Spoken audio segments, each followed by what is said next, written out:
Senhoras e senhores, autoridades presentes, audiência dos canais virtuais, boa tarde. Este evento está sendo transmitido pelo canal IEA-USP.br ao vivo e também está sendo gravado. Vamos dar início ao evento OCDE e USP, Reconfigurando o Mundo a partir do Conhecimento, conferência com Ángel Gurria. Instituições que operam calcadas no conhecimento científico, no emprego de sólida evidência empírica para a orientação de políticas públicas, OCDE e USP conseguiram o processo de aproximação como uma reflexão sobre os caminhos possíveis para uma sociedade global impactada por processos transformacionais de escala planetária, tais como a pandemia, as mudanças climáticas e o uso de tecnologias da informação.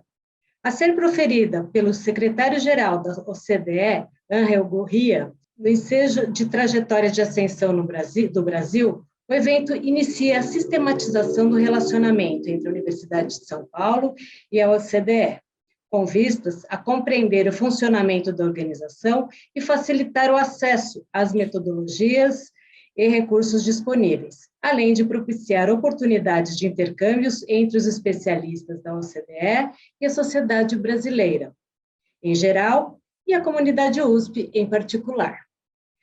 Presentes neste dispositivo virtual, e para receber as autoridades e os convidados, o professor Dr. Vahan Agopian, magnífico reitor da Universidade de São Paulo, professor Dr. Guilherme Ariplonski, diretor do Instituto de Estudos Avançados, o senhor Ángel Gurria, secretário-geral da OCDE, embaixador Carlos Márcio Cozendey, chefe da delegação do Brasil junto a organizações internacionais econômicas em Paris, professor Dr. Antônio Carlos Hernandes, vice-reitor da USP, ministro Celso Laffer, professor emérito da Universidade de São Paulo, professor Jacques Markovitch, reitor da USP de 97 a 2001, e o professor Alberto Pfeiffer, coordenador do GACINT.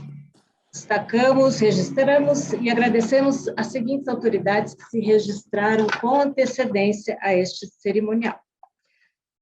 Embaixador Inácio Banês, embaixador da União Europeia no Brasil, embaixador Raimundo Magno, chefe do ERESP do Itamaraty, embaixador Sarkis, J.B. Sarkis, secretário de Comércio Exterior e Assuntos Econômicos do Itamaraty, almirante Flávio Augusto Viana Rocha, secretário especial de Assuntos Estratégicos da Casa Civil da Presidência da República, senhor Mário Fernandes, secretário especial de Relacionamento Externo da Casa Civil da Presidência da República, senhor Joanisval Gonçalves, diretor do Instituto Pandiá Calógeras, general Thomas Miguel Mini Ribeiro Paiva, comandante do Comando Militar do Sudeste. Ao decorrer desta cerimônia, mais autoridades serão anunciadas. Para a abertura deste evento, ouviremos as palavras de boas-vindas do professor Dr. Guilherme Ariplonski, diretor do Instituto de Estudos Avançados. Obrigado, Silvia. Magnífico reitor, professor Vahan Agopian, prezado vice-reitor, professor Antônio Carlos Hernandes, excelentíssimo embaixador Carlos Márcio Cozendey, chefe da delegação do Brasil junto às organizações internacionais econômicas em Paris, incluindo, evidentemente, a OCDE, em nome de quem saúdo as autoridades aqui presentes. Estimado secretário-geral da OCDE, Ángel Gurria, a quem dou calorosas boas-vindas, agradecendo desde já a conferência que nos brindará. Caros conselheiros e membros do Instituto de Estudos Avançados, cumprimento na pessoa do professor Celso Laffer e Cláudia Costin, colegas, parceiros e amigos da USP e todos os e as que nos acompanham neste evento emblemático que marca e impulsiona o relacionamento entre a USP e a OCDE. O que fundamenta o movimento de aproximação entre essas duas instituições aparentemente tão distintas, uma dedicada ao ensino superior no estado de São Paulo e a outra, uma organização internacional, neste momento integrada por 37 países? Professor Vahan secretário Gurria. Há uma afinidade basilar entre a OCDE e a USP. É o valor que ambas atribuem ao conhecimento como fundamento para avançarmos rumo a uma sociedade humana que seja próspera nas dimensões material e cultural, que combine equidade e diversidade, que seja inovadora e esteja em harmonia com a natureza. O cotejo dos lemas das duas instituições expressa essa afinidade. A OCDE, formada há 6 décadas, dedica-se à construção de, abre aspas, melhores políticas para vidas melhores, fecha aspas, mediante estabelecimento de referências internacionais baseadas em evidências que contribuam para encontrar soluções aos desafios sociais, econômicos e ambientais. Por seu lado, a divisa da Universidade de São Paulo, formulada quando da sua criação, em 1934, é, abre aspas, vencerás pela ciência, fecha aspas. Evidência e ciência são mais do que mera rima. Os dois lemas caracterizam de forma sintética a convergência no valor que OCDE e USP atribuem ao modo de produção, desenvolvimento e promoção do conhecimento, assim como sua transposição em formas que efetivamente beneficiem a humanidade.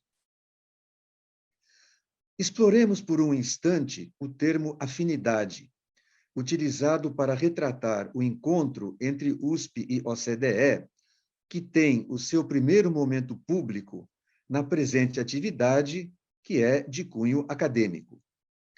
Ele tem, o termo afinidade, o sentido geral de indicar interesse comum e predisposição a estabelecer ligações relevantes.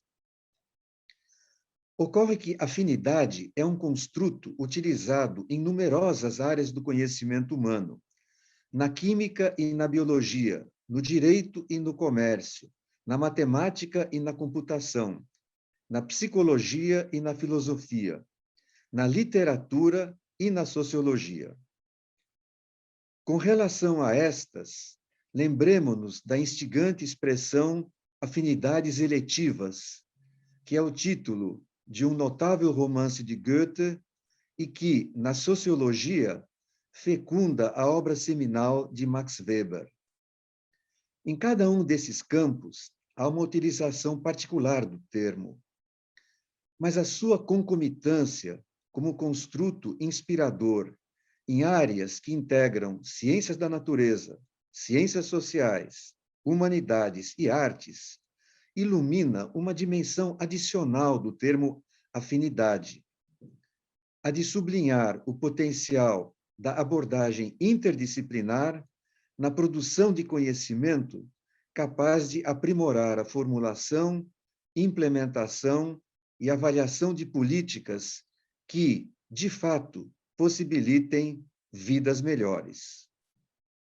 O Instituto de Estudos Avançados, que há 35 anos atua como ateliê do conhecimento interdisciplinar na USP, coloca-se à disposição para ser a enzima que ajudará a elaborar novos conhecimentos ensejados pela afinidade eletiva entre a universidade e a OCDE, assim como dar consequência a esses conhecimentos pela sua incorporação em boas políticas públicas. Estamos convictos de que a confluência dos ativos intelectuais das duas instituições gerará bons frutos para ambas. Estamos também atentos à evolução do processo de acessão do Brasil à OCDE e nos colocamos à disposição para contribuir ao êxito dessa iniciativa estratégica. Finalmente, agradeço pelo estímulo à proposta e pela organização do evento.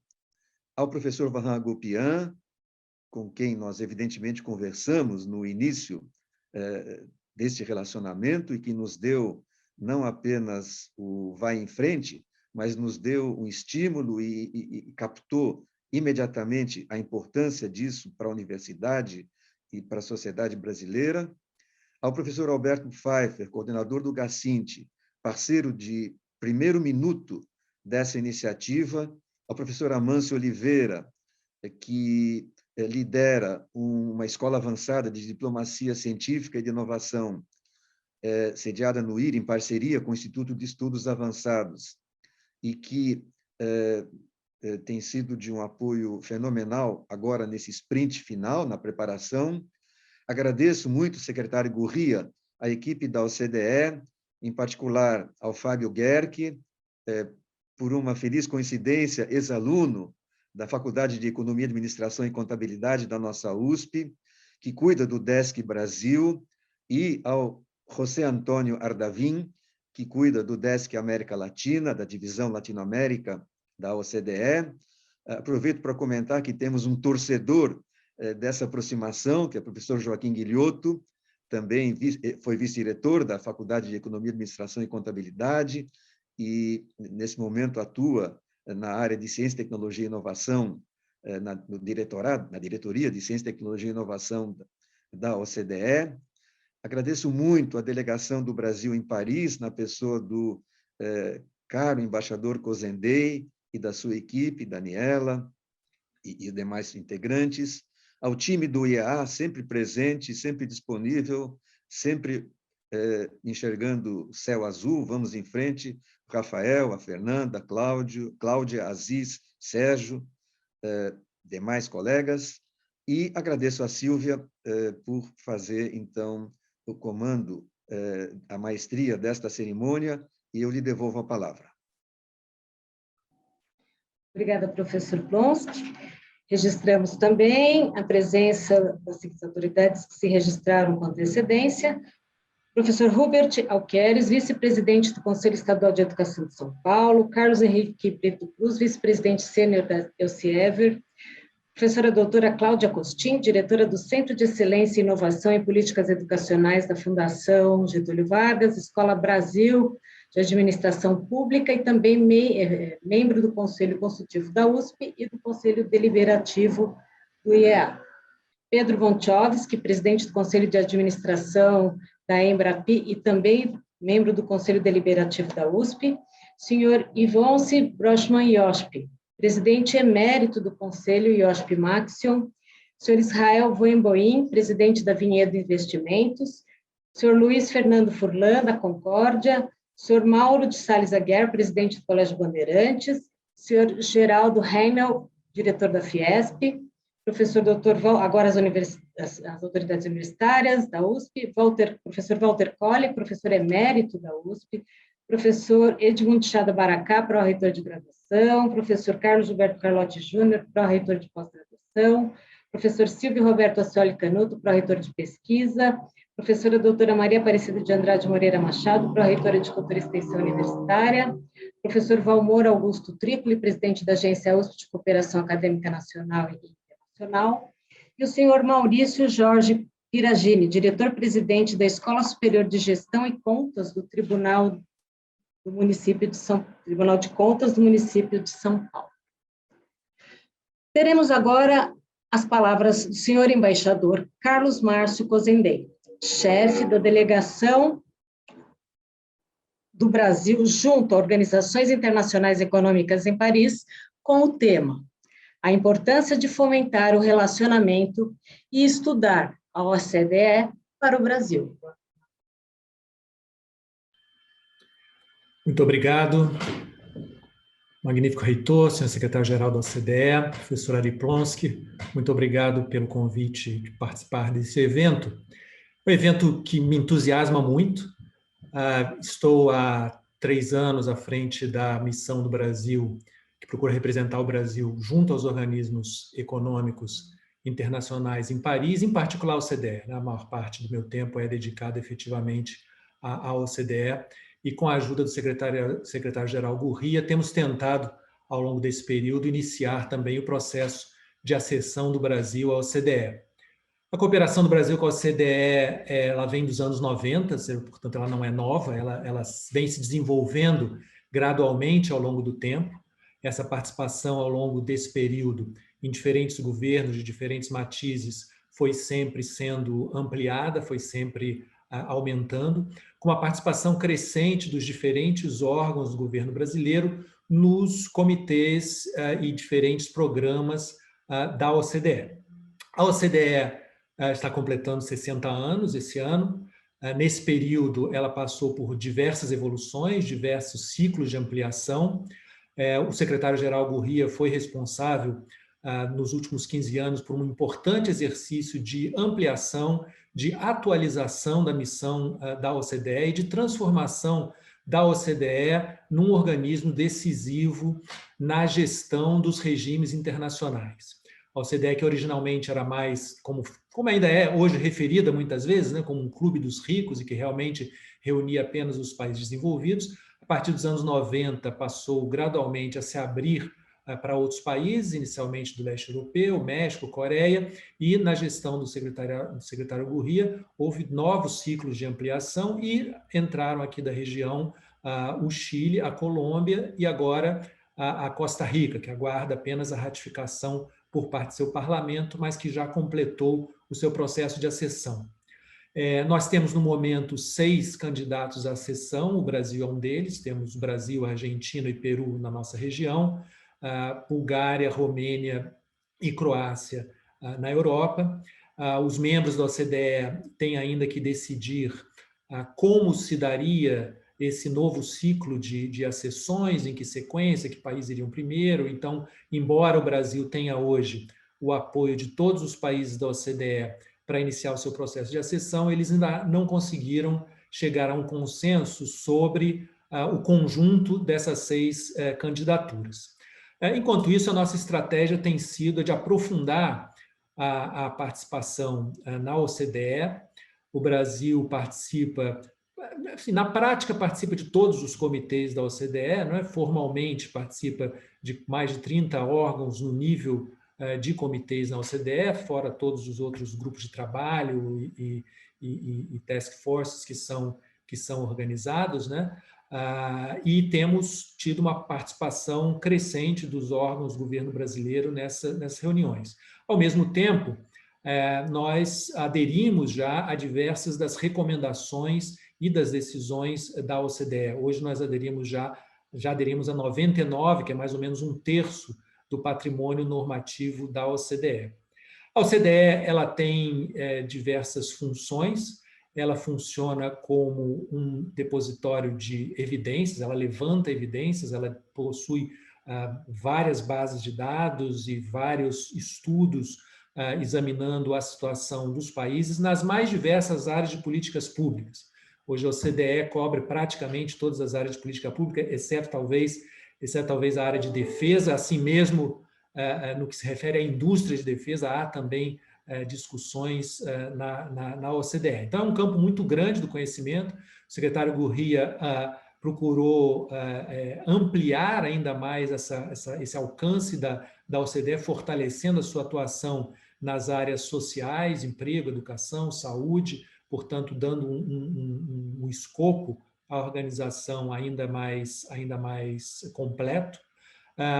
Com base nesses levantamentos, nesses exames, né, nesse levantamento de evidências, a organização estimula a troca de experiências entre os seus membros. Isso é feito nos diferentes comitês, diferentes grupos de trabalho. Os países trocam as suas experiências nas diferentes áreas de políticas públicas e, quando se identifica uma convergência, isso é então transformado numa recomendação ou numa decisão. Então, a OCDE é também um espaço de consolidação de consensos sobre as melhores práticas. E essa também acho que é uma das evoluções que o secretário Gurria procurou estimular, a evolução de que a OCDE se transformasse efetivamente num clube de melhores práticas, ou seja, deixaria de ser aquela ideia do clube dos ricos para ser um clube de melhores práticas, uma casa onde se discute, se registram as melhores maneiras de conduzir as diferentes políticas públicas, aquelas que tenham evidenciado os melhores resultados.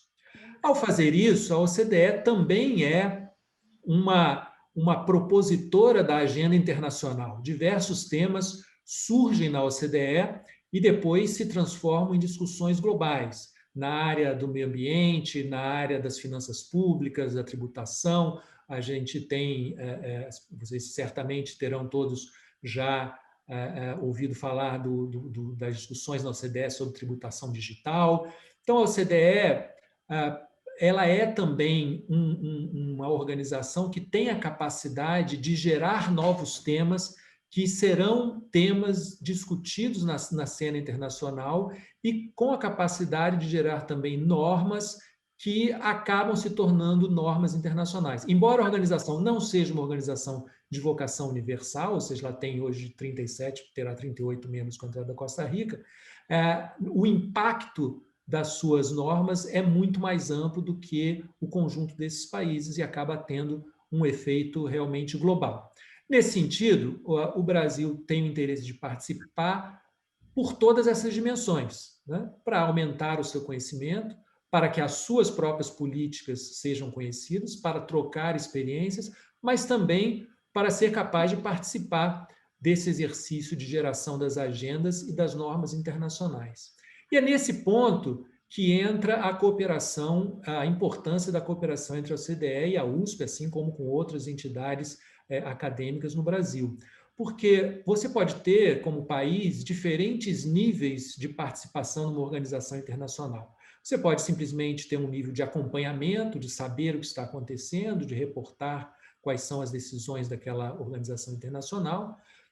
Você pode passar para um nível superior e começar a ter uma presença reativa, ou seja, a organização faz propostas, você reage a essas propostas, né? A OCDE muitas vezes nos propõe, por exemplo, realizar estudos, realizar peer reviews, e o Brasil aí reage, aceita, não aceita, contrata, não contrata esses estudos.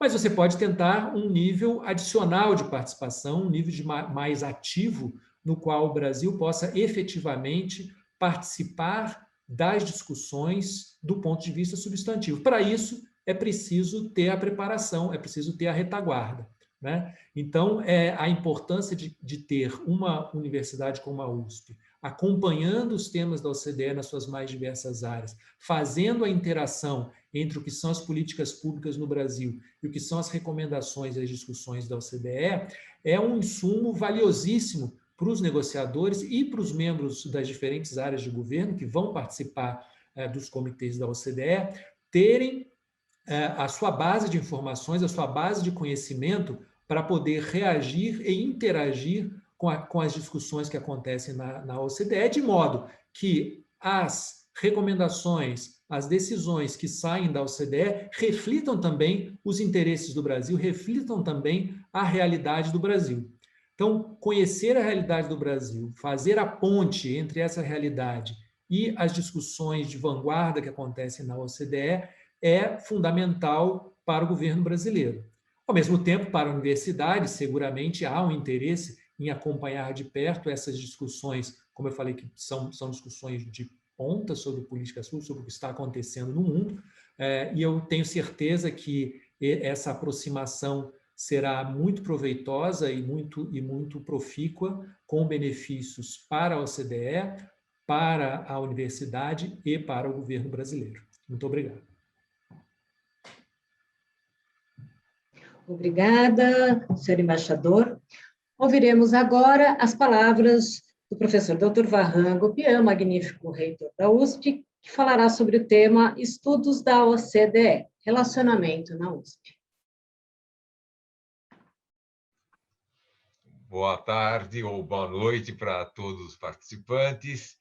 Eu não vou fazer a nominata toda que a Silvia fez em função do tempo disponível, mas eu não poder deixar de agradecer, reafirmar os agradecimentos ao senhor Ángel Gurría pela disponibilidade de participar desse nosso encontro e a brilhantar esse nosso encontro, um encontro, como já foi dito, muito importante e muito marcante para a Universidade de São Paulo. Agradecer ao embaixador Carlos Cosentei, que fez essa última fala e que de fato nos apoiou fortemente nas tratativas desenvolvidas.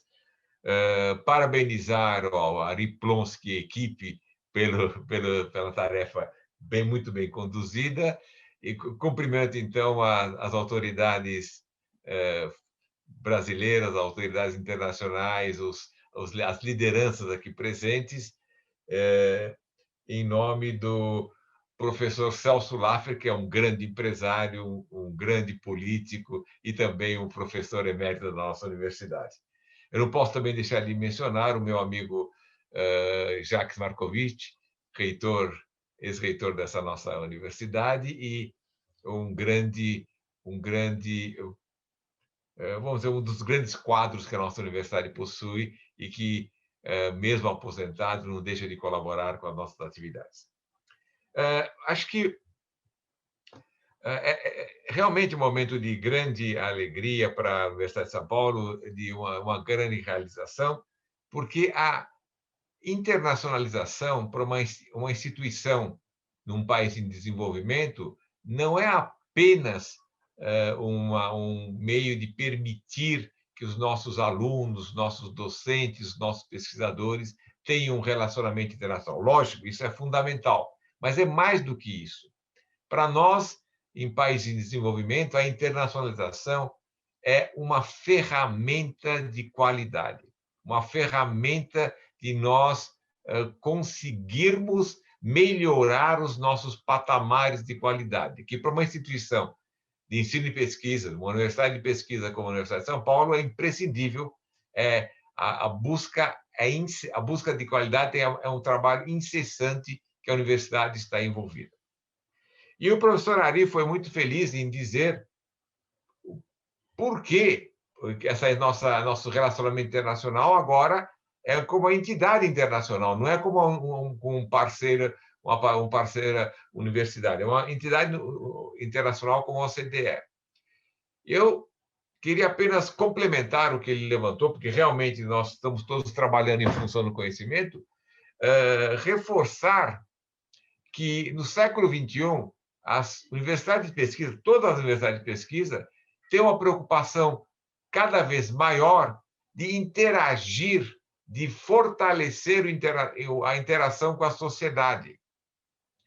E é isso que a Universidade de São Paulo também está fazendo. Então, é muito natural que as universidades procurem parceiras, sejam empresas, sejam governos, sejam entidades governamentais, associações, grupos, para interagir e conseguir,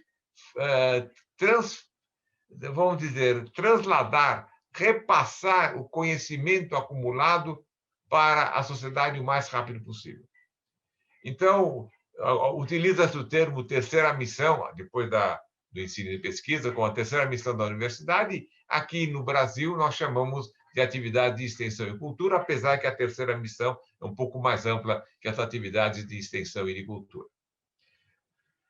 Particularmente, pelo que foi falado aqui, e que, de fato, a OCDE está se tornando um clube de melhores práticas,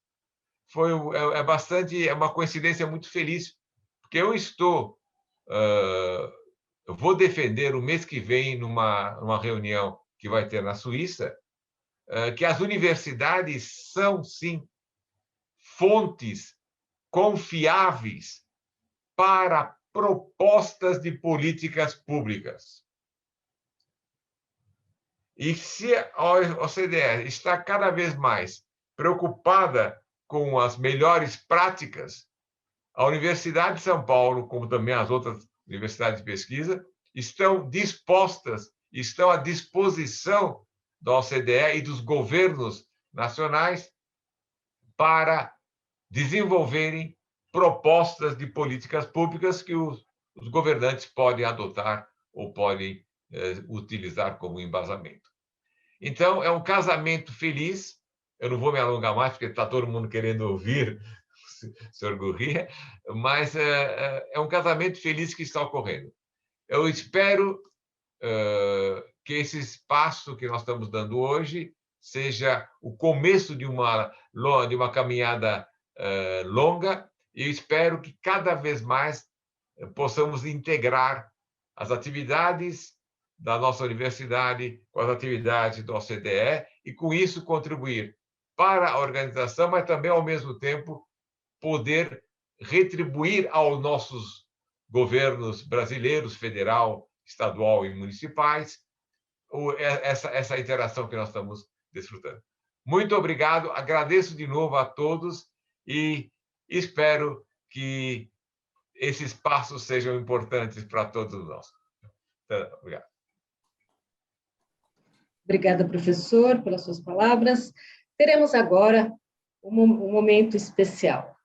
Ouviremos a conferência O Mundo sob e depois da pandemia, o papel da OCDE, com Ángel Gurría, secretário-geral da OCDE. Muito obrigado. Caros amigos, tenho o prazer de me juntar a vocês hoje para lançar um programa de cooperação entre a OCDE e a Universidade de São Paulo. A pandemia Covid-19 devastou nossas sociedades, economias, ceifando mais de 3 milhões de vidas até o momento, e revertendo quase todo o progresso econômico construído desde a crise de 2008. Felizmente, as perspectivas econômicas globais agora estão melhorando. Nossas projeções mais recentes sugerem que o crescimento global será de 5,6% neste ano, global, mundial. A produção mundial deve retornar aos níveis anteriores à crise em meados de 2021. Mas, naturalmente, que essa projeção depende crucialmente da corrida entre a taxa de vacinação e a disseminação de novas variantes do vírus. A recuperação será desigual em todo o mundo e muitos países vão precisar de mais tempo para retornar aos níveis anteriores à crise. Os governos devem continuar fornecendo apoio econômico enquanto distribuem vacinas. O Brasil estava se recuperando de uma longa recessão em 2015 e 2016, quando ocorreu o surto de Covid-19, trazendo a economia de volta para outra recessão, mas ainda mais profunda, em 2020. A reação rápida do governo fez diferença. As suas medidas econômicas, incluindo o programa de benefício social, o auxílio emergencial, forneceram um suporte extremamente necessário para milhões de famílias vulneráveis. Sem essas medidas, a contração econômica em 2020 teria sido ainda pior e a recuperação em 2021 muito mais lenta do que nossa projeção do crescimento para o PIB de 3,7%. A recuperação é uma oportunidade de implementar políticas para alcançar um crescimento mais forte, mais justo e mais sustentável. Deixe-me ressaltar algumas das áreas principais.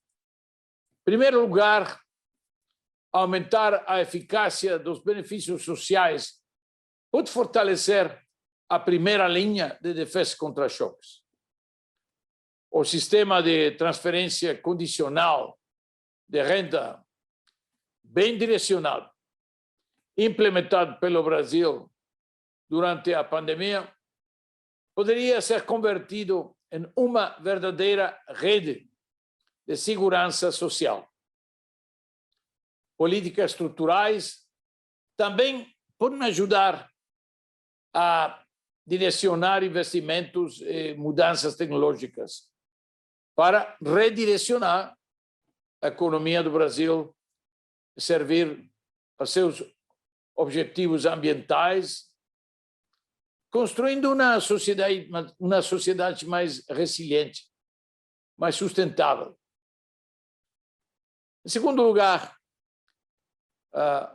ao apoiar a requalificação profissional, ajudando os trabalhadores a trocar de empregos e os empresários a lançar empreendimentos inovadores ou encerrando atividades improdutivas ou poluentes. O Brasil pode facilitar a mobilidade dos trabalhadores para empregos novos e melhores remunerados, mas também fortalecer a produtividade. A longo prazo, melhores melhoras na qualidade e na equidade da educação, da formação profissional, reduzem as desigualdades, reduzem a pobreza. Em terceiro lugar, vinculando as medidas de recuperação e sustentabilidade.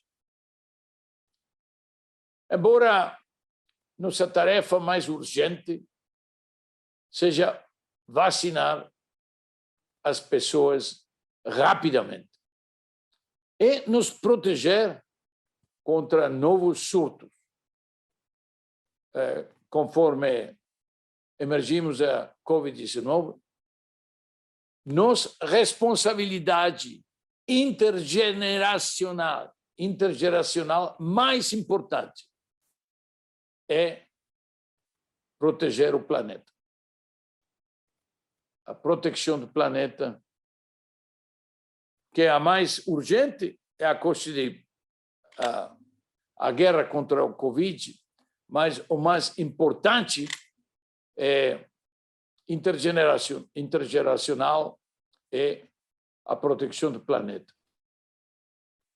Como 60% da floresta amazônica dentro de suas fronteiras, e abrigando a maior reserva de biodiversidade do mundo, o Brasil pode liderar a reformulação e a reconstrução da nossa economia global de forma mais verde, resiliente e inclusiva. Na OCDE, nós iniciamos um novo programa internacional de ação sobre o clima, IPAC, International Program or International Partnership for Action on Climate, para apoiar os países na implementação dos objetivos do Acordo de Paris, por meio de um conjunto de indicadores relacionados ao clima, recomendações personalizadas e melhores práticas. O Brasil é bem-vindo a aderir ao programa. A OCDE continua comprometida em apoiar o Brasil nesses esforços. Nossa cooperação sólida, de longa data, remonta ao início da década dos anos 90, quando o Brasil começou a participar do nosso Comitê de Aço e ingressou no Centro de Desenvolvimento da OCDE. Desde que tornei secretário-geral da OCDE em 2006, tenho promovido ativamente a construção de pontes com o Brasil e outros mercados emergentes importantes, como China, Índia, Indonésia, África do Sul. Por meio nossa iniciativa de engajamento aprimorado, já em 2007, esses países se familiarizaram com os padrões, boas práticas da OCDE, suas perspectivas foram incluídas nas discussões da OCDE. O Brasil é, de longe, o país que mais tem aproveitado essa parceria, enriquecido o trabalho de nossa organização. Hoje, o Brasil participa de 39 órgãos de OCDE e adere a 99, quase 100 instrumentos legais da OCDE. Ou seja, mais de 1/3 de todos aqui da OCDE. O Brasil também trabalhou em várias áreas de políticas públicas para se aproximar dos padrões da OCDE, incluindo algumas questões altamente desafiadoras, como o regime de investimento estrangeiro ou regras de preços de transferência. Atualmente, um projeto OCDE Brasil, lançado em outubro do ano passado, está ajudando a alinhar as políticas do Brasil ao acervo ambiental da OCDE. Crucialmente, o Brasil deu um passo importante ao se candidatar para ser membro da OCDE. E nisso estamos trabalhando. Caros amigos, a pandemia Covid-19 trouxe muito dor, sofrimento, incerteza, mas também trouxe a possibilidade de um novo começo. É hora de reconstruir melhor, ou, como prefiro dizer, de construir melhor para a frente. E para isso, devemos trabalhar juntos, reunir nossas forças, know-how. É a única maneira de garantir uma recuperação verdadeiramente resiliente e verdadeiramente sustentável. Nossa parceria com a Universidade de São Paulo contribuirá muito para essa empreitada.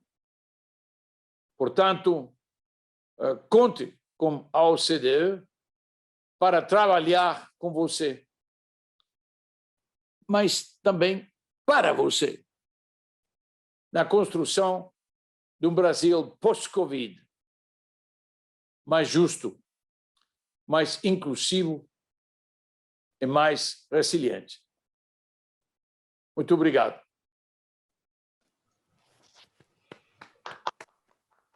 Muito obrigada, doutor Ángel Gurria, pelas suas brilhantes palavras. Gostaríamos aqui também de agradecer, não fizemos nominalmente, mas a todos os dirigentes da universidade, os diretores, superintendentes, vice-diretores que prestigiaram aqui, os dirigentes de outras universidades do meio acadêmico, os membros do Conselho Deliberativo do IEA, seus pesquisadores e a todo o público em geral.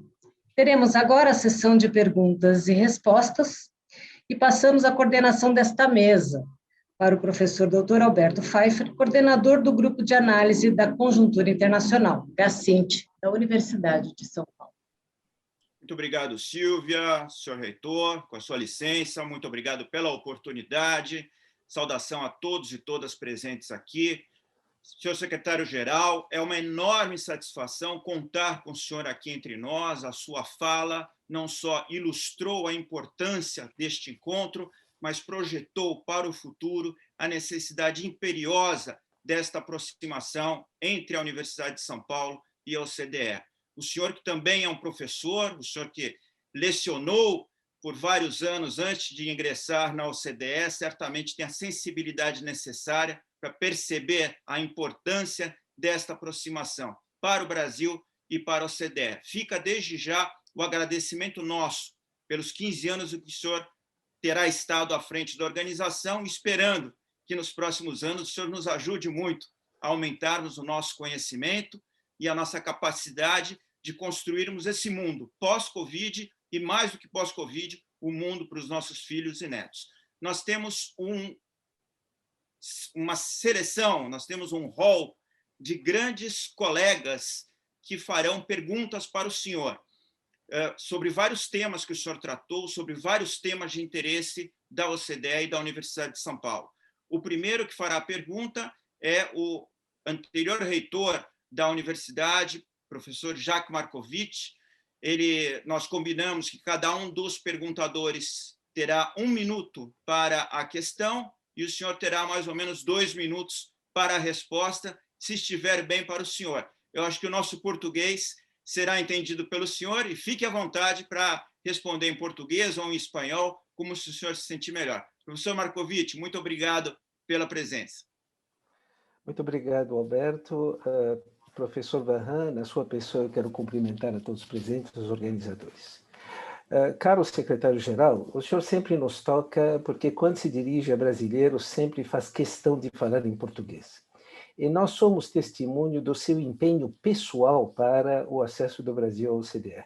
O senhor não perdeu nenhuma reunião internacional sem abordar chefes de Estado, abordar as pessoas que são os tomadores de decisão nesse sentido. Eu me lembro da sua conferência em Genebra, no dia 5 de julho, Reclaiming Our Common Future, quando o senhor enfatizou that progress is possible, but the political challenge is real. Então, vamos discutir political challenge em 3 aspectos. Primeiro, a sua sucessão. Como esse legado de 15 anos na questão ambiental sobrevive a uma transição diante do quadro que o senhor acompanhou muito de perto, onde os desafios ambientais são cada vez mais crescentes. Segundo, o acesso do Brasil à OCDE. Qual é o peso da dimensão ambiental nesse acesso? Me lembro quando o senhor, em julho de 2019, mencionava os Estados Unidos como o elemento mais definidor. Mas, a partir de então, parece que está havendo uma dificuldade de construir o consenso. Qual é o peso da questão ambiental para esse acesso? E, finalmente, o futuro de Angel Gurria na questão ambiental. A partir de agosto, qual é a sua prioridade? O senhor é um grande agente de transformação. Como o senhor se vê na construção desse futuro melhor? Muito obrigado. Muito obrigado. A questão da sucessão tem um australiano que é antigo ministro de Finanças da Austrália, mas que deu a todos os membros seguridade sobre sua convicção de continuar com as políticas medioambientais da OCDE.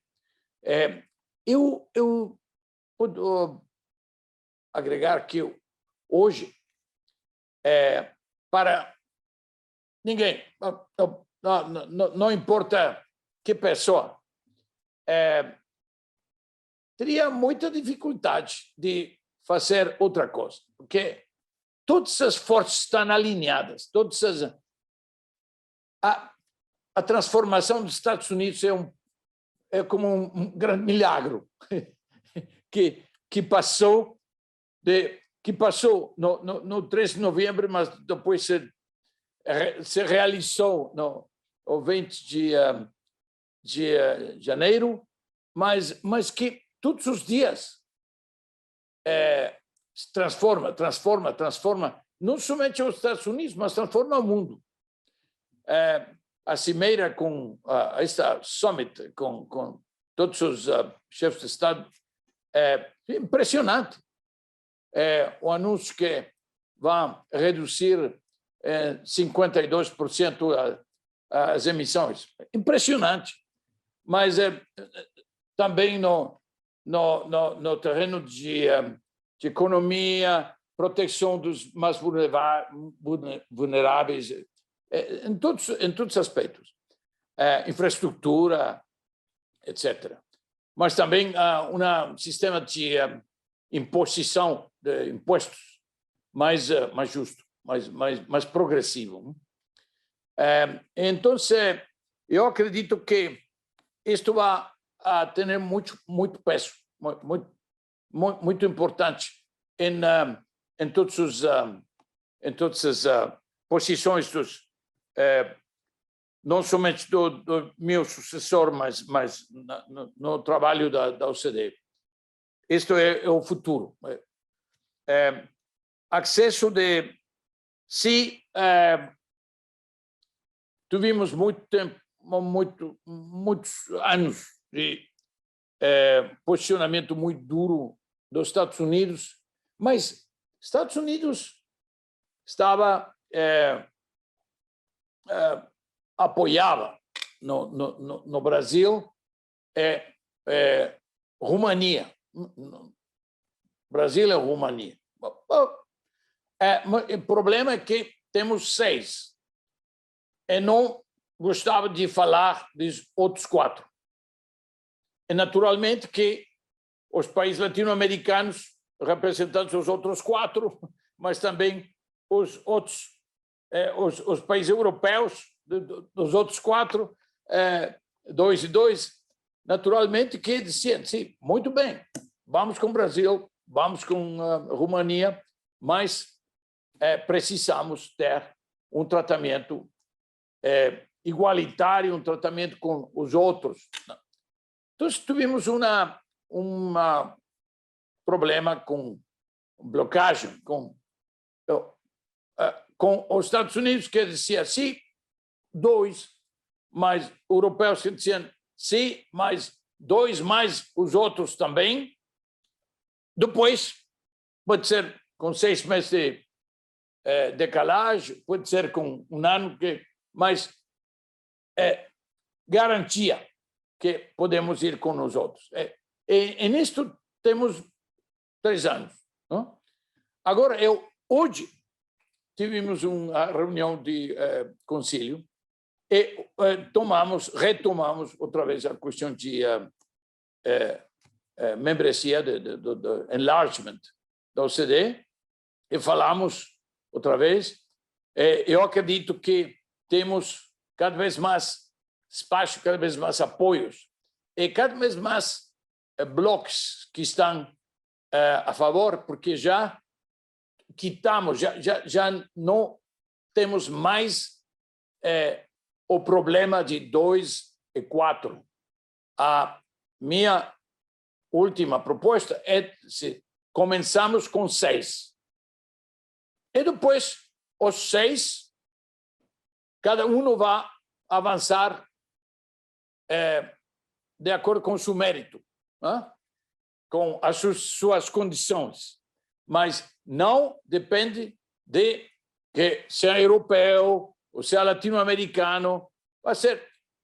E nisto, Brasil tem uma vantagem enorme, que Brasil já é família.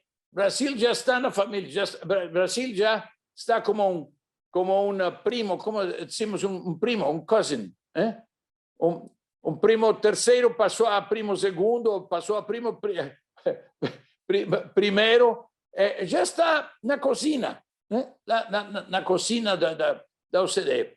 Trabalha com todos nós, porque em vez de dizer, vamos esperar para começar a trabalhar com a OCDE, começou a trabalhar com a OCDE, mesmo nombrou a um embaixador que trabalha muito e que nos obriga a trabalhar pelo Brasil e com o Brasil, muito, que é Carlos Cosendé, mas sem porque não podemos controlar a questão do momento, quando começa outra vez o processo, mas sim podemos controlar a participação do Brasil em todos os instrumentos, em todos os comitês, em todos os subcomitês, grupos de trabalho. É isto que faz o Brasil, porque isto se tem que fazer de todas maneiras no processo de adesão, é como cortar a cola, não? Cortar do perro, do gato, porque isto é obrigatório para tornar-se membro, e o Brasil não está fazendo. Então, o Brasil torna-se muito, muito familiarizado com todos os procedimentos, mas também outros países tornam-se muito familiarizados com o Brasil. E isso facilita o processo. Então, o Brasil já está aproveitando a capacidade instalada da OCDE, melhor que todos os outros candidatos, muitas vezes melhor que outros países que são membros da OCDE. Isto devo dizer chapeau, porque é muito inteligente da parte do Brasil. Não, futuro, eu vou continuar trabalhando em favor de meio ambiente em todas as trincheiras que seja possível, em todas as possibilidades que estejam abertas, porque depois do 1º de junho eu vou terminar meu terceiro mandato, 15 anos, né? E depois tenho que reinventar-me, né? Mas as atividades vão ter que ser sempre ligadas com a ligação à questão ambiental. Eu dou uma conferência cada 2 anos, he dado 5 conferências cada 2 anos. Trabalhamos todo o tempo, todos os dias, mas uma grande conferência medioambiental, e a última foi 2 semanas. Pode mandar aos senhores o link. Eu, com Nick Stern e com Lawrence Tubiana também. Então, é uma convicção muito profunda. A minha filha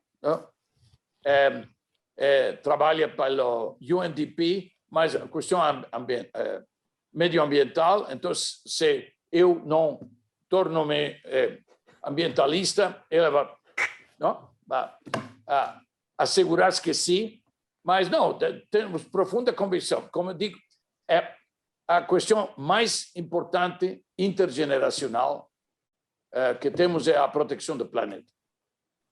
Muito obrigado. Obrigado, senhor secretário. Obrigado, professor Marcovitch, pela pergunta. Certamente, aqui na Universidade de São Paulo, o senhor encontrará, senhor secretário Ángel Gurría, espaço para dar vazão a esses temas todos, depois do 1º de junho, em data oportuna. Muito obrigado pela resposta. Nós temos aqui outras perguntas, e um tema no qual o Brasil tem trabalhado muito, e que certamente também está no seu coração, é o tema da educação, senhor secretário.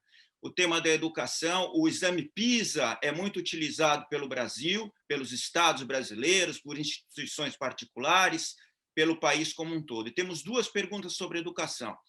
A ex-ministra e secretária Cláudia Costin fará a primeira pergunta, ela que é membro do Conselho do IEA, membro do Conselho Consultivo da USP, e logo em seguida a professora Roseli, da Escola Politécnica, que dirige um grande projeto de educação, de talentos de jovens cientistas, e é a vice-diretora do IEA, fará a pergunta. E o senhor poderá aí, de uma vez só, tocar no tema da educação. Secretária Cláudia Costin, por favor.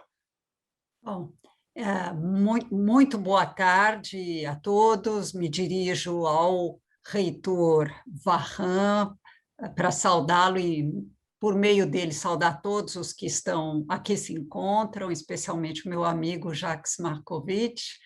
E, senhor secretário-geral, a minha pergunta se refere exatamente ao que o professor Alberto Pfeiffer falou, que é o OCDE Educação. Durante a sua gestão na OCDE, observamos que a OCDE Educação, incluindo o PISA, o PIAC e outras iniciativas, vem ganhando bastante força, e isso faz muito sentido, porque estamos vivendo a era da nova economia, alguns chamam de quarta revolução industrial, em que conhecimento aprofundado, desenvolvimento de competências, especialmente competências para a resolução colaborativa de problemas com criatividade e outras, ganham bastante relevância. E eu também estou um pouco inquieta com a transição, como o meu amigo Jacques Markovitch, e fico pensando, o Brasil demorou muito a universalizar o acesso à educação básica, mais do que o México, devo dizer, mais do que outros países do continente latino-americano, e nos defrontamos com a questão da qualidade. Foi muito importante para o Brasil o PISA, para tomarmos consciência das profundas desigualdades educacionais que vivemos e da crise de aprendizagem. E a pandemia não simplificou a situação. O meu centro pôde até traduzir um texto de vocês, que Andrea Schleicher escreveu para o contexto brasileiro, sobre os danos que a pandemia trouxe à aprendizagem de crianças e jovens. Eu queria saber se o senhor se sente confortável na transição com a manutenção de instrumentos como o PISA, com essa parte, com esse exame de resolução colaborativa de problemas, com o PIAC, que tiveram um papel tão importante para o contexto brasileiro, espero que continue tendo. Muito obrigada, senhor secretário-geral. Então, vamos para a professora Roseli Lopes, que é a vice-diretora do Instituto de Estudos Avançados. O Instituto tem 2 cátedras só sobre educação básica, senhor secretário. Vai ser um local em que, certamente, os seus técnicos e, quem sabe, o senhor poderão interagir bastante, além do que já o fazem. Professora Roseli, por favor. Boa tarde a todas as autoridades aqui presentes, convidados, audiência do evento. É um prazer, é uma honra tê-lo, secretário Angel Gurria, aqui conosco, e trago também, além dos meus cumprimentos, os cumprimentos dos nossos catedráticos, né, do professor Enalmar de Almeida Filho, que é o catedrático da Cátedra de Educação Básica, e o professor Mozar Neves Ramos, catedrático da Cátedra Sérgio Henrique Ferreira, ambas com esse foco na educação. Na verdade, assim, eu gostaria que o senhor pudesse comentar, né, sobre algumas questões que a própria professora Cláudia Costin já colocou. Então, eu queria só enfatizar 2 aspectos, né, de quais seriam as recomendações da OCDE, né, para o Brasil, que o que nós temos observado, que nas avaliações recentes feitas pelas redes públicas aqui no Brasil, a gente já percebe uma queda importante na aprendizagem escolar, acompanhada por um aumento nas desigualdades por conta da pandemia. Então, quais que são as principais recomendações para a reversão desse quadro? E também complementando o que a Cláudia colocou ali das avaliações do PISA, se pudesse destacar a importância de avaliar habilidades socioemocionais, né? E qual que é o desafio que a gente tem para implementar essas avaliações.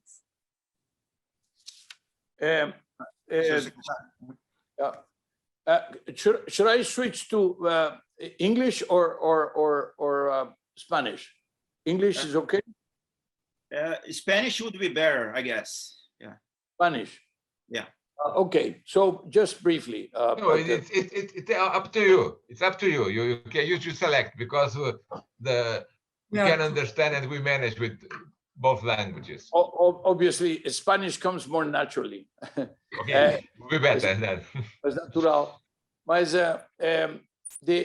la cuestión de PISA es fundamental, es un pilar del trabajo de la OCDE. Es como la cuestión de medio ambiente de la que yo hablaba.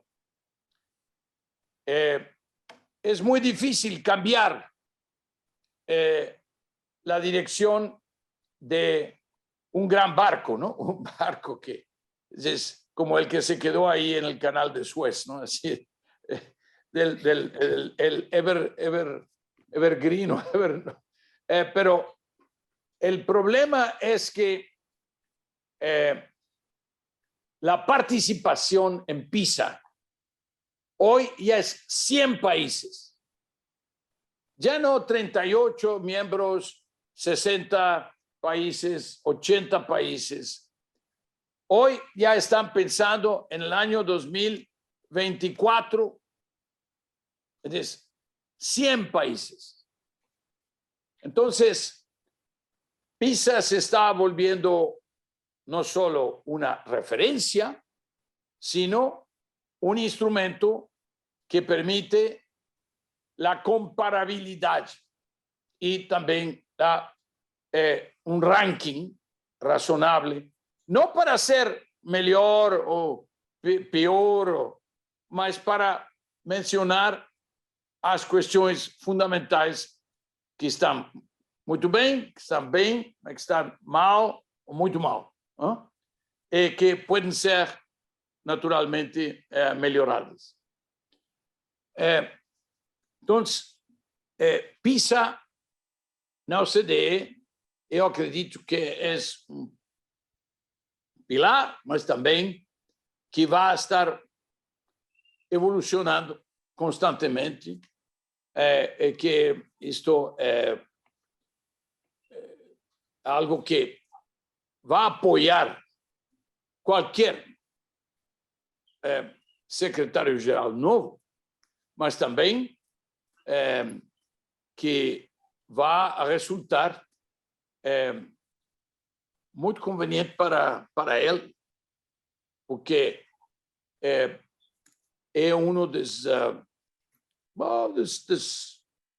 das marcas da OCDE. É a branding question. É como uma marca da OCDE, como estamos fazendo com os impostos para a economia digital, como estão os impostos para a transparência dos impostos, que já temos 84 milhões de contas bancárias transparentes, e que estão e que valem 10 trillion euros, que como é a metade da economia americana, para pôr em perspectiva, né?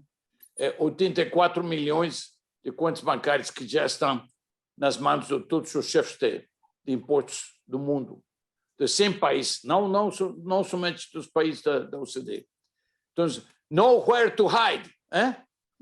Não podemos esconder-nos. Então, eu acredito que PISA vai continuar, mas vai reforçar-se, e que mais países vão estar no PISA, e então qualquer secretário-geral vai apreciar, mas também vai fortalecer. Agora, questão do futuro do PISA para as transformações. O grande problema é que, como Rosselli mencionou, PISA começou com reading, science and mathematics, não? Muito tradicional, mas depois começou a transformar-se. A questão de competências de cômputo, competências digitais, muito importante. Não para convertir-se em um grande operador digital, mas para todos para ser advogado, para ser engenheiro, para ser doutor, para ser tudo, né? Mesmo economista. Depois, a questão do futuro dos skills.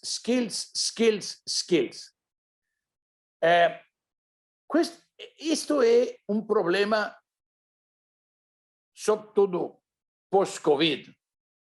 Sabemos que o futuro vai ser muito mais digital, porque tivemos que irmos a totalmente digital, ou quase totalmente digital, a causa da pandemia.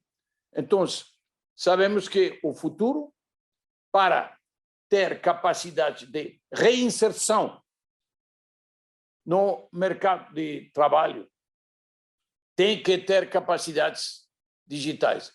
Mas,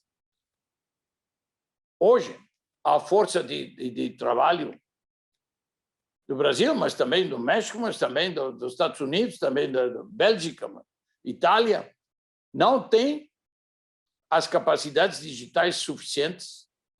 Somente como 50% da força de trabalho tem capacidade de trabalhar com boa competência em um ambiente tecnologizado. E hoje temos um grande problema com a força de trabalho baixa, com baixas capacidades, com low skill. Isto é diverso que na crise de 2008 e 2009. Porque na crise de 2008 e 2009, o grande problema foi que as skills, middle skills, a classe que trabalhava com os bancos e outros. Mas agora o problema é muito mais sério, que tem muito mais social, muito mais político também. É muito mais difícil de reinserção.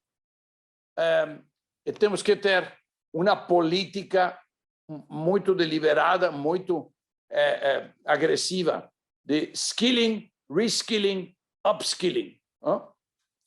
Isto é naturalmente o futuro. Isto não é somente educação, mas é muito educação e depois coordenação com os sindicatos, com as empresas, com os empresários e também com o governo, para dividir-se o custo. Muito bom. Muito bem, senhor secretário. O senhor mencionou muito aspectos ligados à digitalização, à economia digital, às sociedades digitais.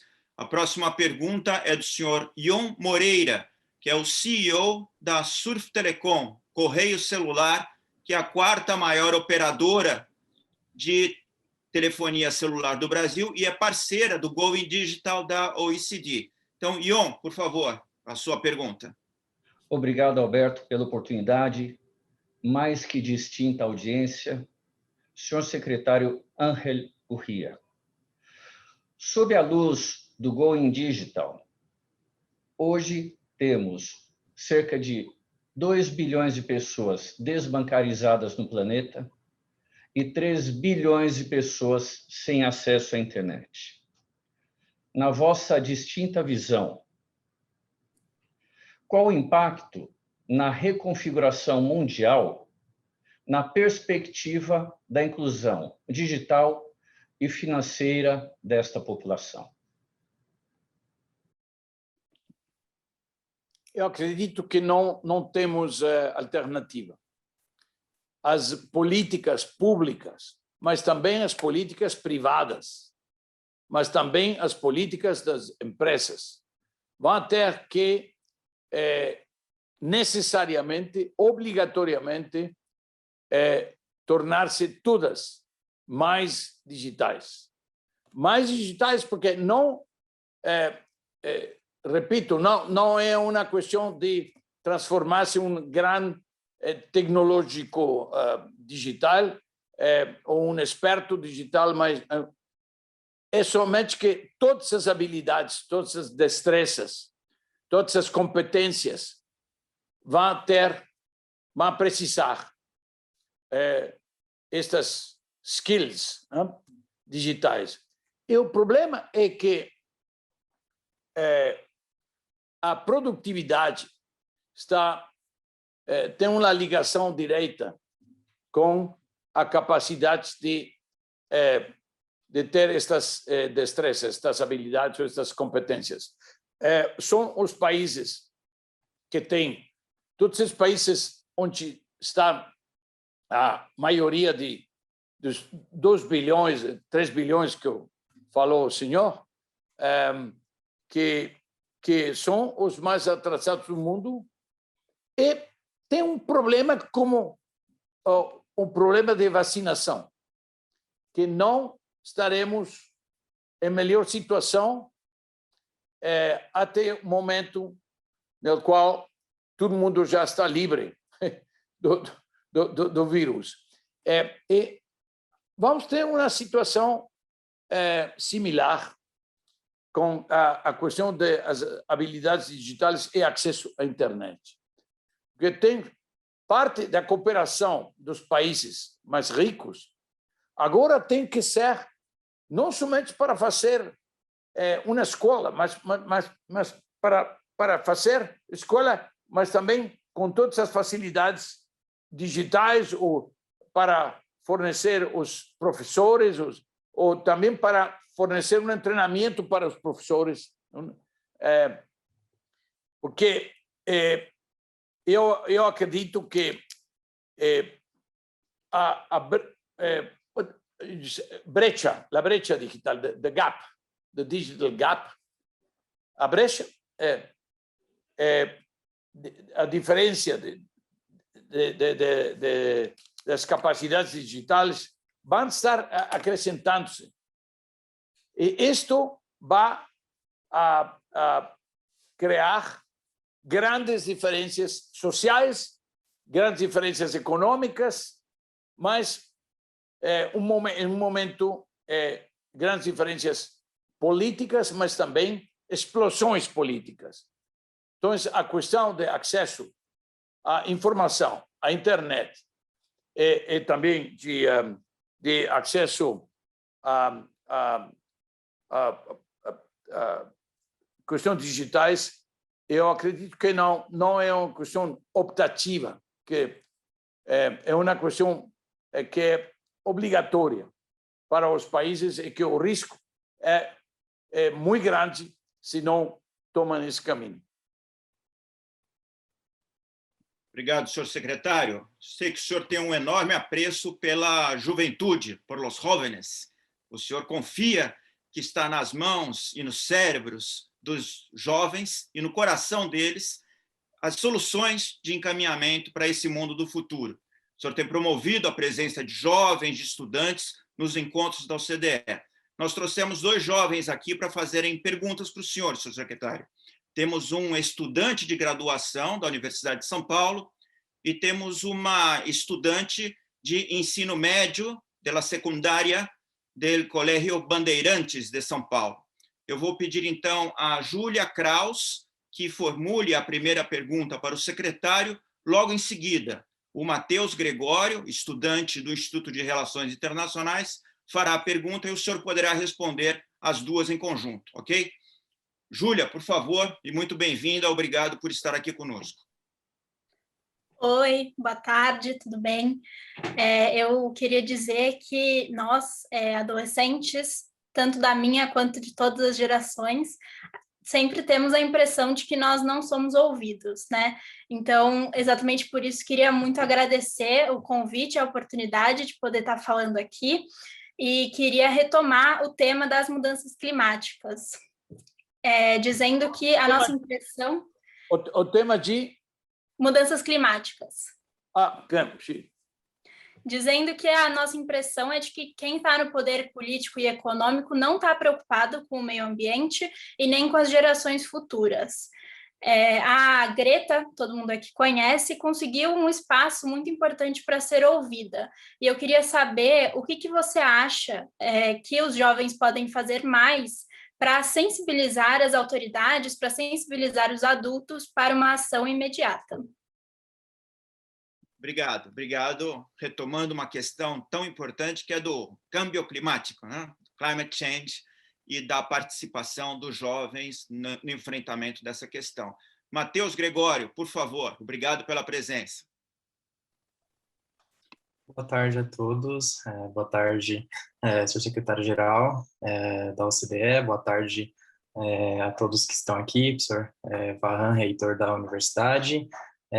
Eu queria fazer uma pergunta sobre as incertezas do mundo diante de todos os quadros em que a gente está vivendo. A gente sabe que hoje, mais intensamente, a gente consegue ver riscos e algumas incertezas sobre o futuro do mundo e, por consequência, o futuro dos jovens, que são eles que vão no futuro guiar a produção de políticas e a condução da sociedade de uma forma geral.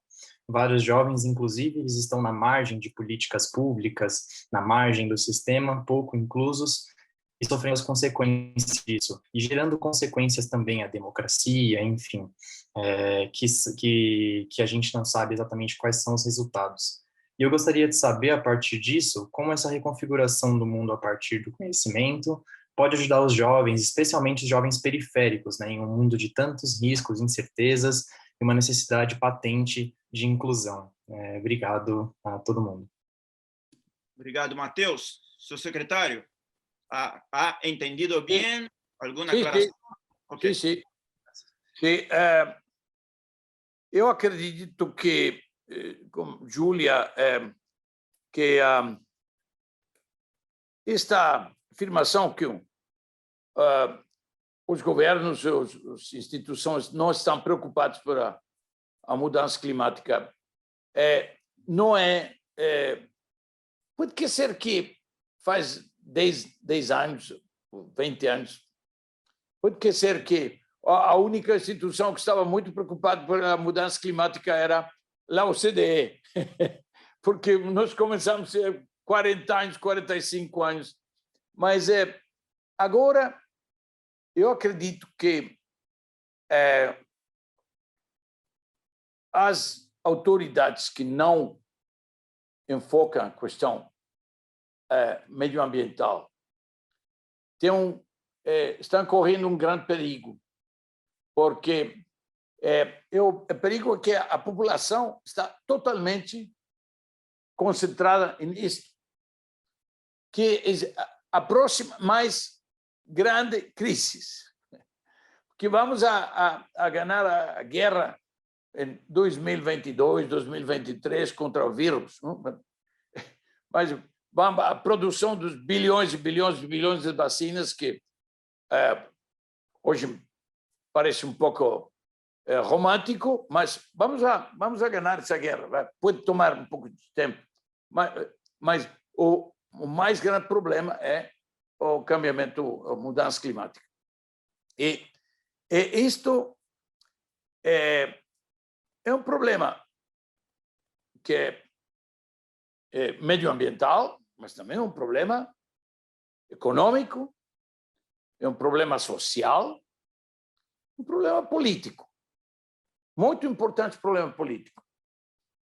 Que as pessoas são capazes, cada vez mais capazes de expressar a preocupação, mas também votam. Não? Com seu voto, dizem qual é a preferência. Mas também porque a diversidade política em todos os países tem cada vez mais representantes das forças que representam os jovens como você, não? Que diz a mais grande preocupação é mudança climática, que estão fazendo para isto. Eu repito, a questão de a chegada de senhor Biden quase milagrosa do ponto de vista do meio ambiente, do ponto de vista do planeta.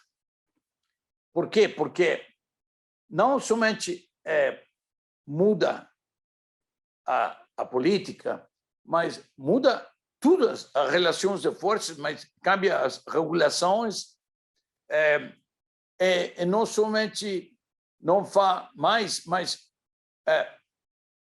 faz todas as regulações a contradição dos que se fizeram nos últimos 4 anos. Então, eu acredito que estamos com uma grande possibilidade, um grande potencial de compensar o tempo perdido e de recuperar.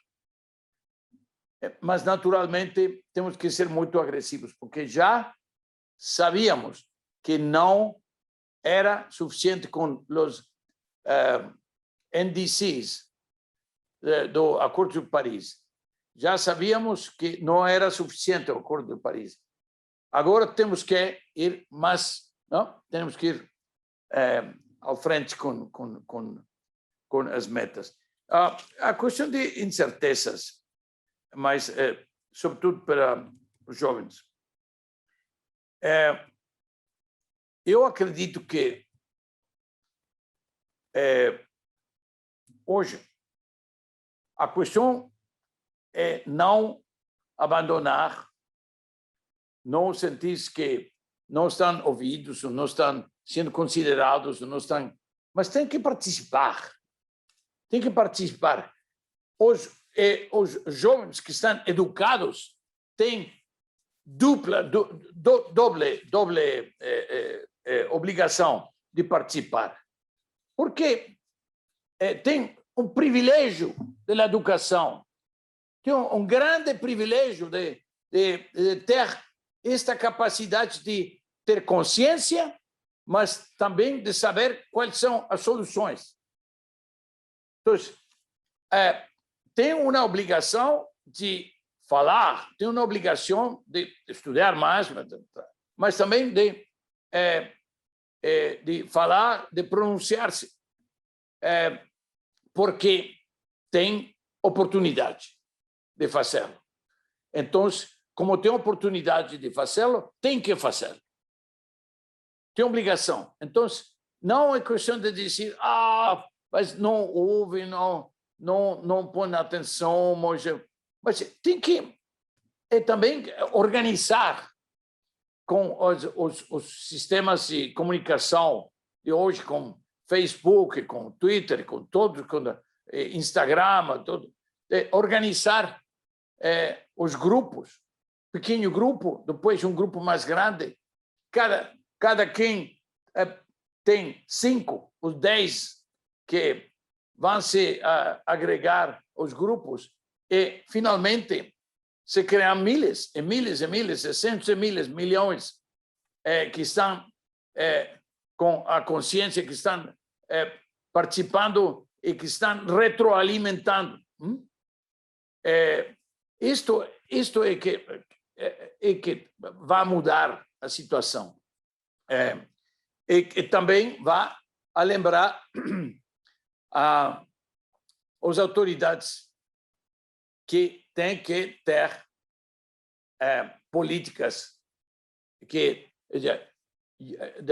youth-friendly, que incorporam as oportunidades e possibilidades para os jovens.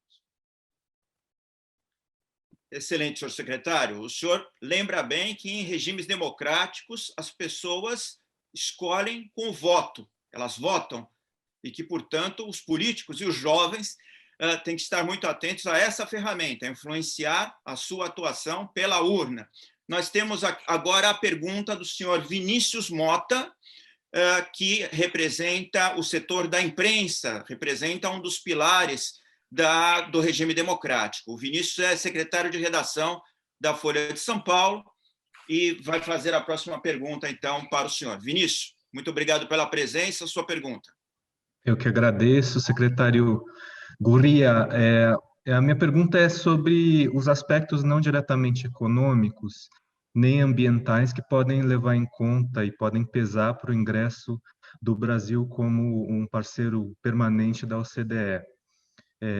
Por exemplo, sobre o respeito às regras da democracia representativa, o respeito à alternância no poder, quem quer que ganhe as eleições, o respeito à autolimitação do poder executivo e, em especial, o respeito à liberdade de crítica, de expressão e de imprensa, já que eu estou aqui representando a imprensa. Muito obrigado.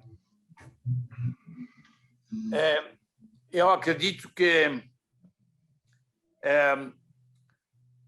no caso do Brasil, não conosco ninguém que diz que o Brasil não é democrático.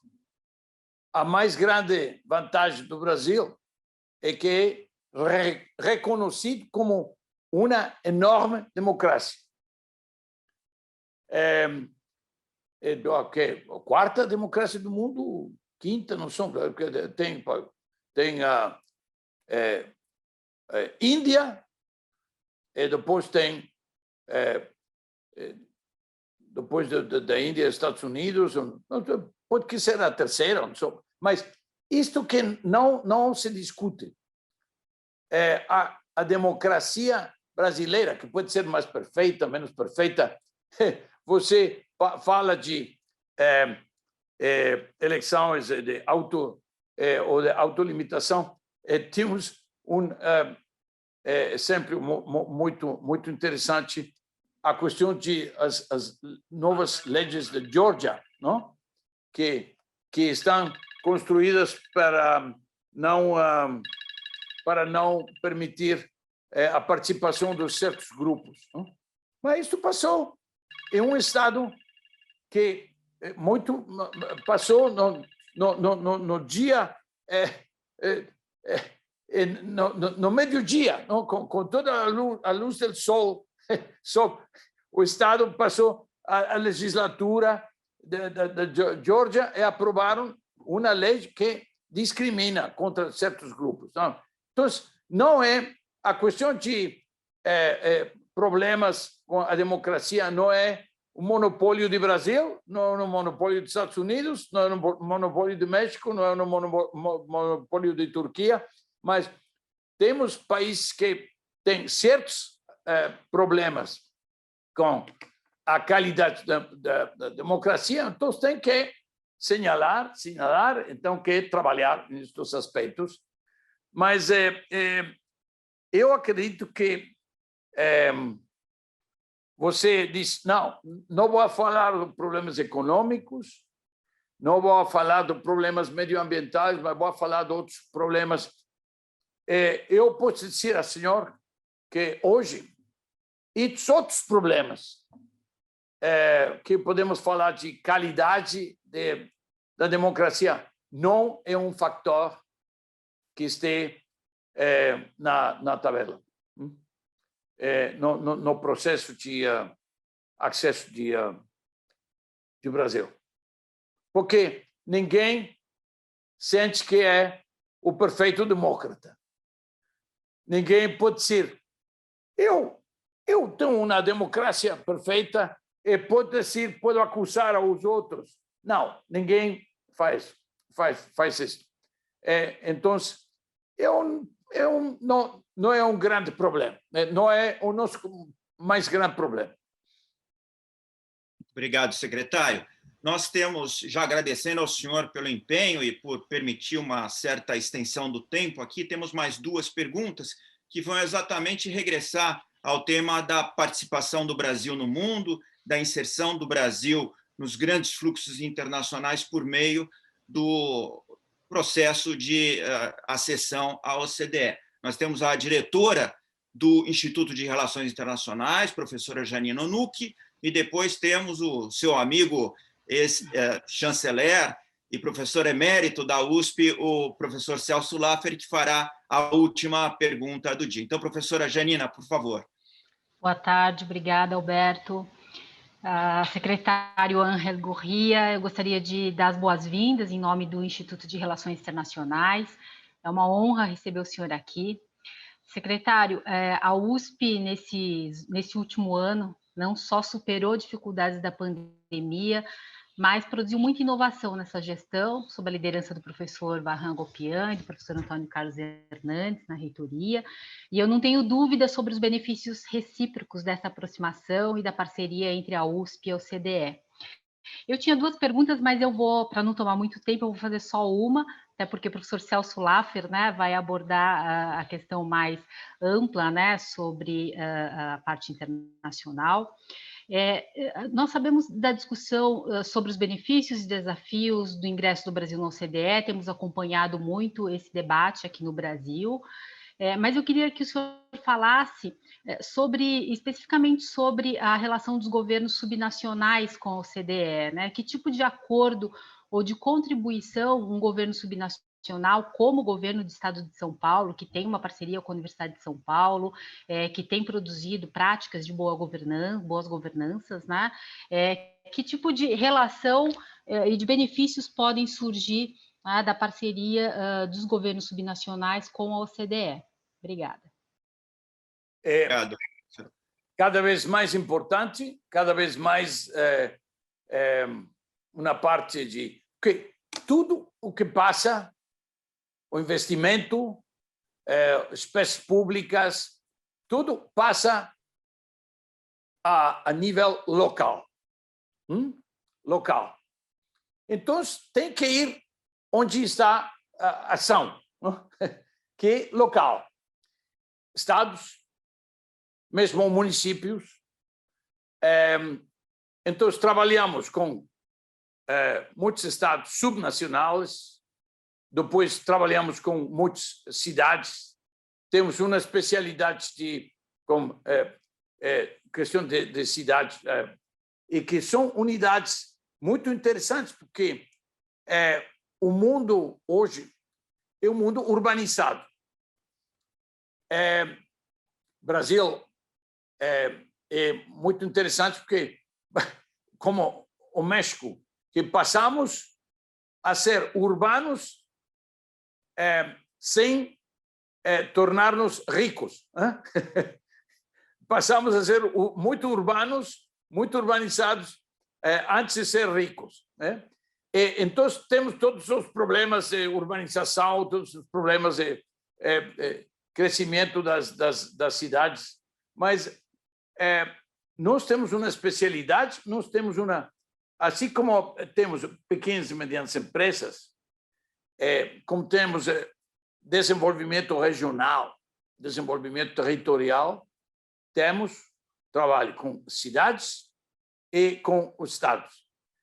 No México, fizemos Yucatán, Chihuahua, Oaxaca, Cidade de México, como entidade separada, federativa. Então, sim, porque this is where the action is. So, you go where the action is. Tem que ir onde está a ação. A ação está nas níveis subnacionais. E também porque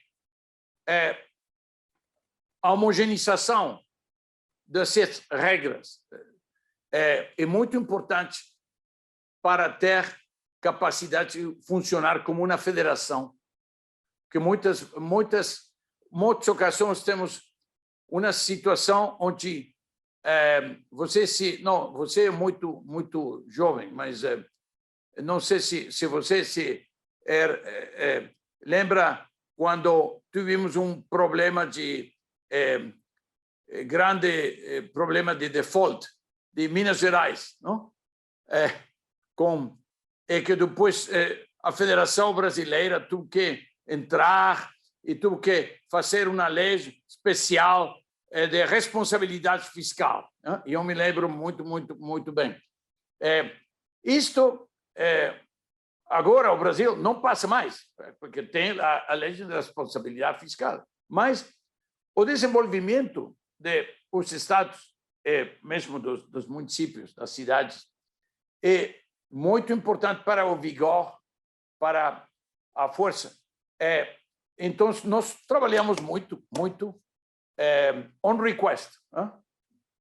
Nós trabalhamos com os países, os governos centrais, mas on request trabalhamos com as entidades subnacionais.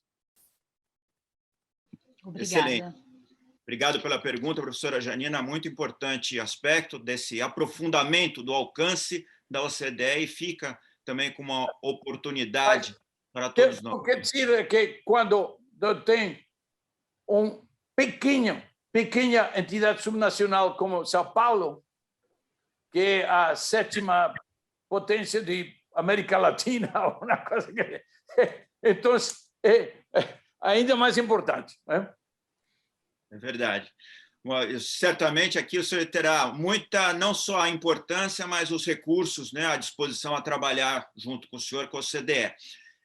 Professor Celso Laffer, pergunta de encerramento, pergunta magna de encerramento, por favor. Bom, queria cumprimentar a todos, ao nosso reitor Varran, ao professor Ari, ao Alberto, que vem conduzindo isso todo, a todos os que participam. Queria saudar especialmente meu velho amigo, o secretário Gurria. Queria também saudar o embaixador Carlos Márcio, que fez uma excelente exposição sobre o relacionamento do Brasil com o OCDE, que ilumina muitas das questões importantes desses grandes temas de governança internacional. Eu vou fazer uma pergunta que está relacionada àquilo que é o papel da OCDE. O papel da OCDE é o de constituir best practices e de ser um clube de boas práticas, de ter um acervo normativo importante, de participar pelo poder de iniciativa do seu conhecimento na configuração da pauta internacional. Então, a pergunta que eu faço ao secretário Gurria é como ele vê o relacionamento da OCDE com a Organização Mundial do Comércio, que, no fundo, é uma discussão entre o plurilateral e o multilateral, e o processo de criação normativa no plano internacional. E dizer que é muito bom tê-lo aqui nesta reunião de hoje e espero em outras ocasiões proximamente. Celso, encantado de saludarte, encantado de verte, aunque sea virtualmente. Nós trabalhamos muito com a Organização Mundial de Comércio. Muito.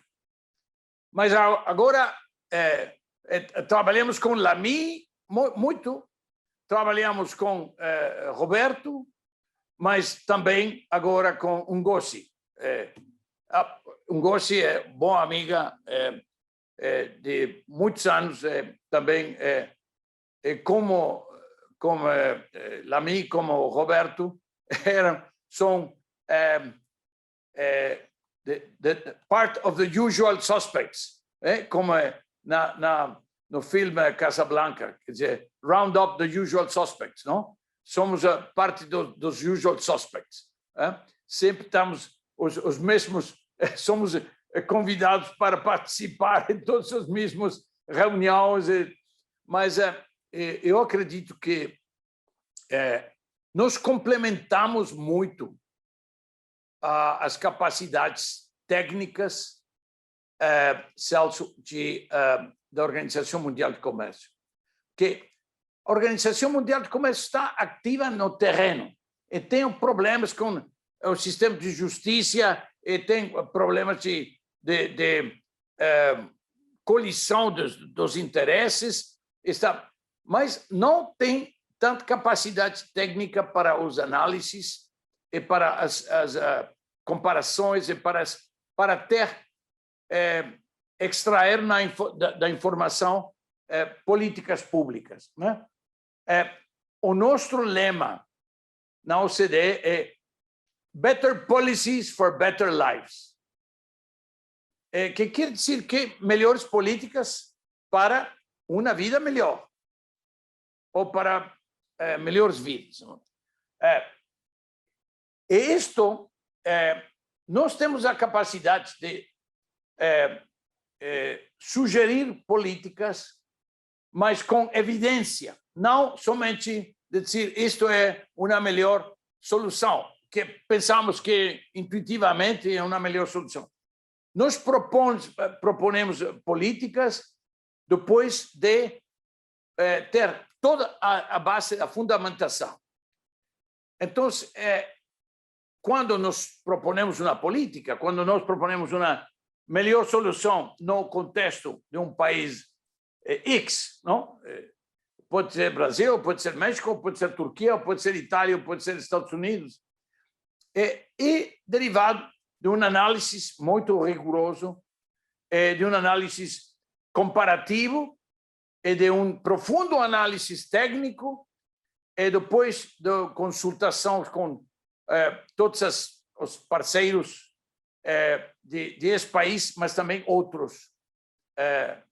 Então, é por isso que a nossa participação é muito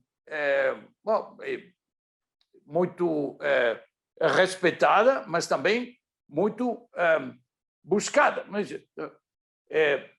As pessoas desejam que a OCDE participe nos processos G7, G20, APEC, a Aliança pelo Pacífico, CEGIB, todos os processos multilaterais ou regionais estão trabalhando conosco. Esperam que nós trabalhemos com eles.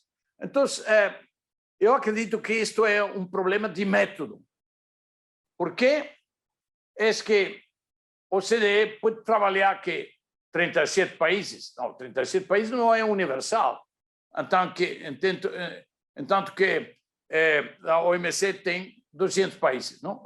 Em todas as organizações das Nações Unidas tem 200 países. Porque nós trabalhamos com a FAO, nós trabalhamos com a OMC de comércio, mas trabalhamos com a OIT de trabalho, nós trabalhamos com praticamente todas as organizações das Nações Unidas, naturalmente com a Oficina de Drogas e Crime Organizado, porque temos a questão dos impostos. Em todos estes casos, eles sabem que nós temos 38 membros, mas não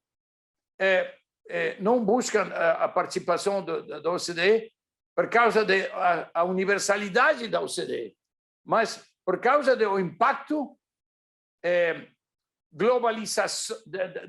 globalizador das recomendações da OCDE. Porque hoje muitas empresas, muitos países praticam as nossas recomendações, mesmo sem saber que é uma recomendação original da OCDE. Um exemplo, polluter pays principle, não? Polluter pays. E que vai produzir poluição, paga para a limpeza da poluição. Isto é um princípio que originou na OCDE. Mas ninguém sabe. Mas não importa. A questão é que aplicam o princípio. Então, trabalhamos muito com a OMC, como complementação das suas capacidades no terreno técnico do expertise que não tem a OMC. Excelente, senhor secretário. O senhor nos propiciou um périplo intelectual e sobre o que a OCDE pode oferecer para a Universidade de São Paulo, para o Estado de São Paulo, para o Brasil. O senhor saiu do geral, foi pelos temas e voltou agora sensibilizado pela questão do professor Laffer para, de novo, o escopo amplo da atuação da OCDE. Senhor reitor, eu creio que, já agradecendo o adiantado da hora, podemos encerrar, né? O senhor poderia fazer essa gentileza? Ótimo, realmente queria agradecer ao professor Gurria, realmente foi uma aula excepcional, e eu fico muito satisfeito ver que o senhor também defende que com a melhoria da educação nós vamos poder combater as desigualdades.